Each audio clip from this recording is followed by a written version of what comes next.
Up first is going to be Cody Cunningham with Suns.com.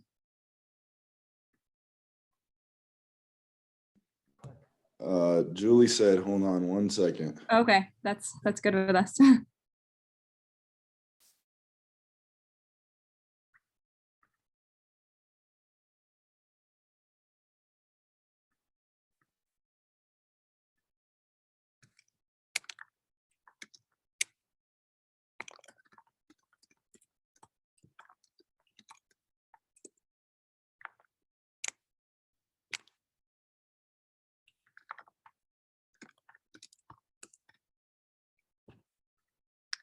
Okay, Cody, I think you're good to start us off. Hey, Book, a 40-point triple-double for you tonight. Your first ever triple-double in your first ever Western Conference appearance, Western Conference Finals appearance. Just, how special did that feel tonight?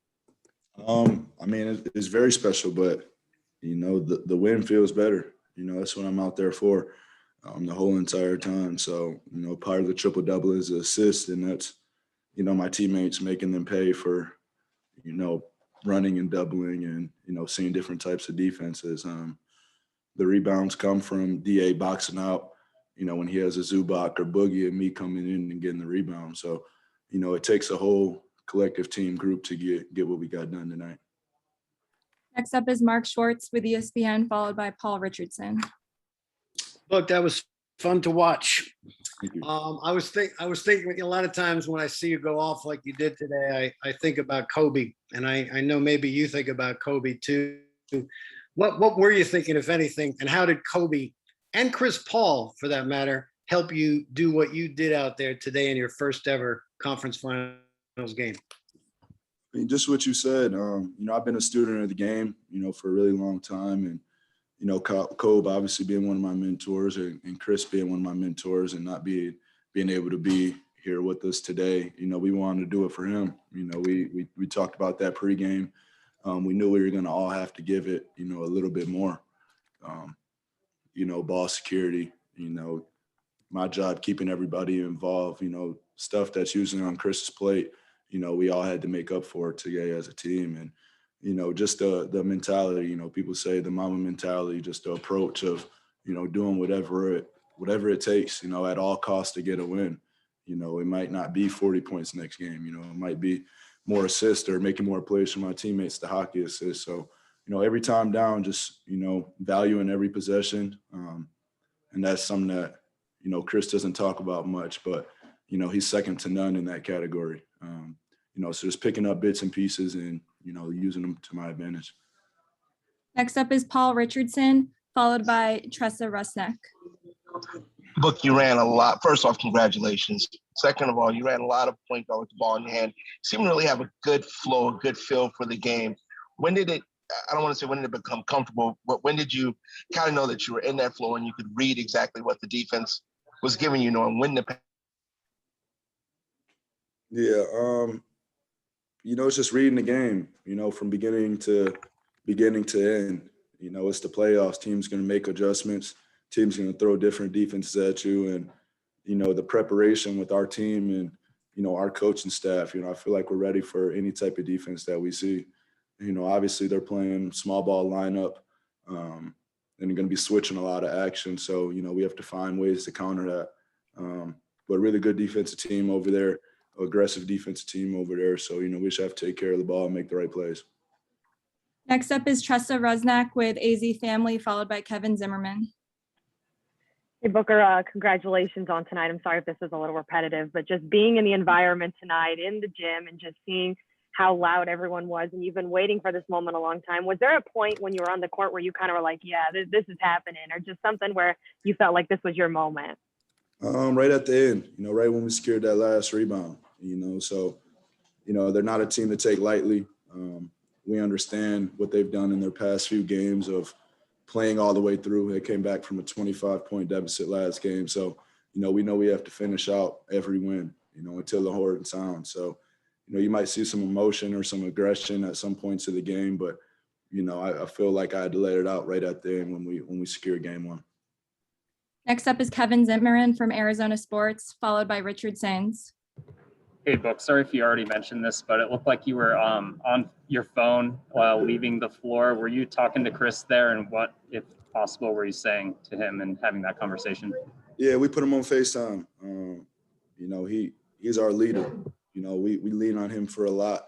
And we know how disappointed he is and frustrated he is. He couldn't be out here for game one of the Western Conference Finals, especially knowing his past history around this time. But we know we had him all the way through. You know, we brought him in the locker room. We had him in our after game huddle. You know, so he's proud of us. He's ready to get back. You know, he's working, and we can't wait to have him. Next up is going to be, Joe Van Buha from The Athletic, followed by Cameron Cox. Hey, Devin. DeAndre had 20 points tonight, and you guys had 54 points in the paint as a team. They kind of adjusted in the second half, going bigger. How did you feel about that kind of big versus small cross matching, and how you guys fared in that? I mean, that's what we expected. You know, we've been watching their games. We've been scouting them, and, you know, they use the small ball lineup a lot. But, you know, it's a different matchup. We have a different team, and, you know, DeAndre's seen that before, and we try to take advantage of that. You know, we try to use our size as an advantage. I think the first play of the game, DeAndre got an offensive rebound and laid it in. So hopefully, you know, we make teams adjust to us and use our size as our strength when they try to use those lineups. And, you know, when they go big, you know, we get right back to what we do. Okay, sorry, we're gonna go back to, we'll come back to him in a second. First up is gonna be Cameron Cox with 12 News, then we're gonna go back to Richard Sainz. Hey, Book, congrats on the win. You've been in a lot of big moments throughout your career. You've been in a lot of good shooting zones, but where would you rank this performance that you had tonight throughout your career, and given the moment and magnitude, everything on the line? I mean, you know, I'll let you guys do the rankings. You know, I'm just going out there to, you know, win every game possible. And, you know, I've been saying it since the start of the playoffs. You know, every next game is our biggest game. You know, so that's for everybody else to, you know, rank performances and that such. You know, I'm just out there trying to do my job, and, you know, that's to win basketball games at all costs. Next up is Richard Sainz, followed by Dwayne Rankin. Hey, Devin, congrats on the win and your performance tonight or today. Kind of a two-parter here. I wanted to ask about the pace and poise, because, you know, the pace of this game was relentless. How does that play in you guys' favor, especially having the fresh legs after getting, you know, more time off, and then just your poise down the stretch, you know, not only making shots, but setting up the guys around you as well? Yeah, the pace of play, you know, that's what we've played with, you know, all season. You know, we rely on our defense, and, you know, if we get a stop, it lets our offense move slowly, move freely. Any type of set or play, you know, in the playoffs, you know, teams have scouted that, you know, so they understand that. So, you know, coach always says he puts us in environments, and, you know, we just have to make plays, make basketball plays, be aggressive, and, you know, put them in rotation. And that's our job. You know, 1 through 5 is everybody, you know, do their part and just go out there and hoop. But, you know, it starts on the defense end and guarding. Next up is Dwayne Rankin from the Arizona Republic, followed by David Brandt. Oh, what up, Wayne? What's up, man? I'm good. All is well. All is well. I wanted to ask how are you feeling when you grabbed that last rebound and to solidify the victory? Yeah, it felt good, man. You know, we want to protect home court, you know, so that was big for us to come out and secure that one. You know, I don't know if I showed that much emotion, you know, through the playoffs that much, but, you know, not having Chris out there and it, you know, being a high intense game, you know, we wanted that one bad. So, you know, it's obviously only one. We know what they're capable of and what they've done. Came back down 0-2 from, you know, their past 2 series. So, you know, we got to stay locked in. Did you know you were well on your way to a triple-double? No, man. I mean, I think I've came close a few times in my career and just never got over the hump, but, you know, I'll take it now. Next up is David Brandt with the Associated Press, followed by Chris Haynes. Hey, Devin. What's I'm up? in here too. Oh, man. Good to see you, man. You too. Paul George and you were trading some pretty elite shots in that third quarter, and he got going, and then you kind of had to respond. Did you feel it was kind of an important, you know, they were threatening to run away a little bit, and then you scored, you know, a bunch of those mid-range jumpers? Just kind of take me through that stretch. Yeah, just, you know, trying to assert my aggressiveness in there. without Chris, taking on the playmaking role, of trying to find the balance of keeping everybody involved and imposing my will on the game. And, I think they got up 6-8. I know what stretch you're talking about. And, I just want to be aggressive. So, we did a lot of high ball screens and just get to my spot and make some shots. Next up is Chris Haynes with Yahoo Sports, followed by Kent Summers. You got an old school game. Mm-hmm. You get it done. The fundamentals are there.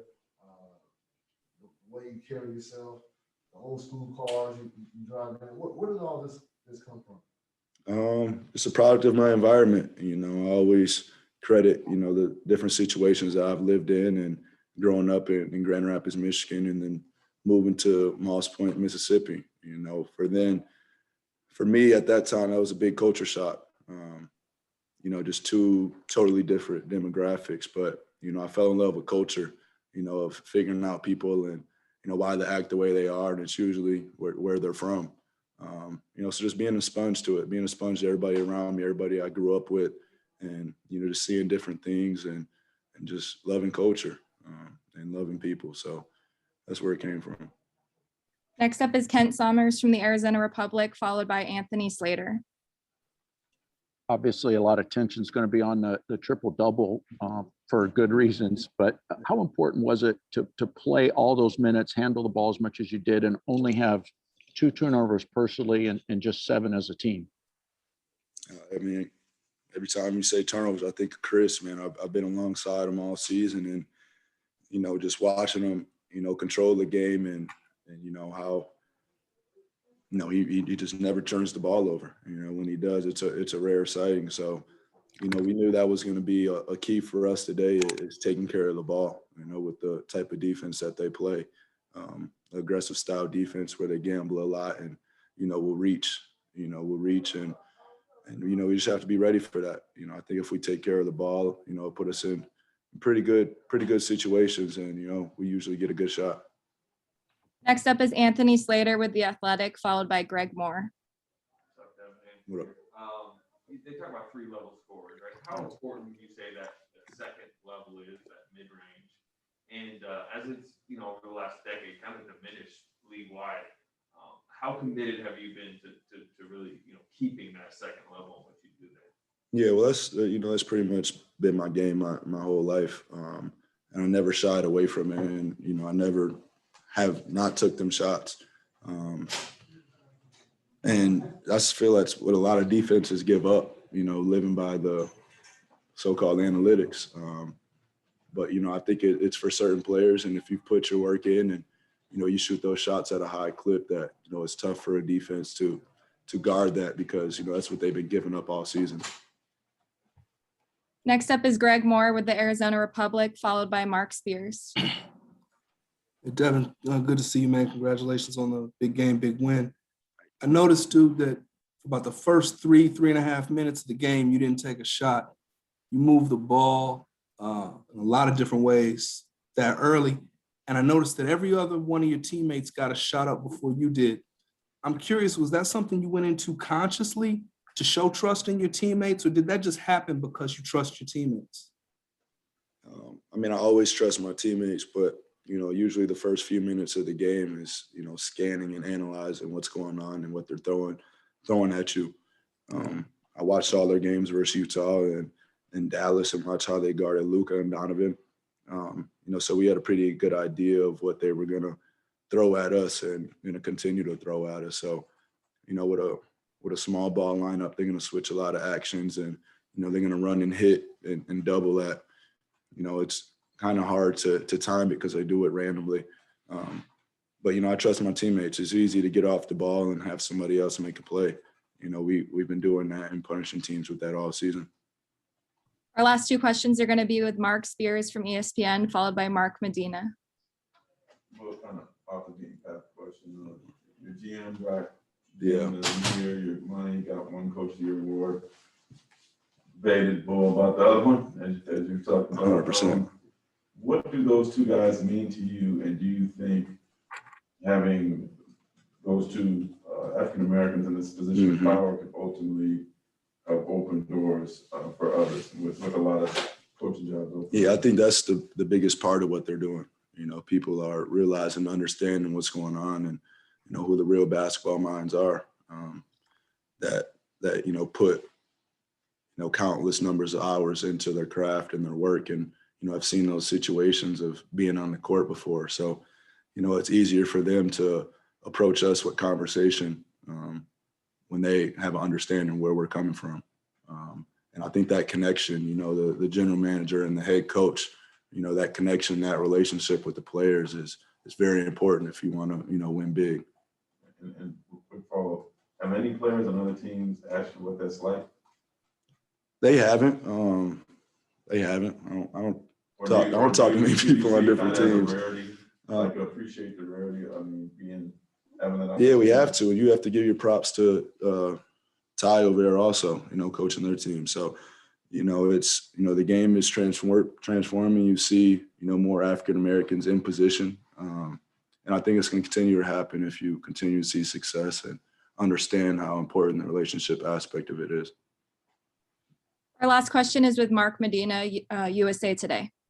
Hey, Devin, good to see you. Yeah, obviously you guys would like CPO on the floor, but what do you think's been the process this playoffs and being able to adjust with or without him, as well as just handling the different season-long challenges that have been unique to this year? Yeah, it's tough. But we talked at the beginning of the season and said if we want to get to where we go, you know, you're going to have to come out of something. You know, it's not going to be gravy all the way through. It's not going to be sweet all the way through. So, you know, our job is to, you know, control the controllables. You know, whatever the situation is, we have to adjust to it. And, you know, we have to keep playing through and keep playing hard. And, you know, that's the story of our team. And that's been it for the whole season. Just keep playing hard no matter the circumstances, all 48 minutes. Thanks for the time, Book. Appreciate it. Thanks, Doug.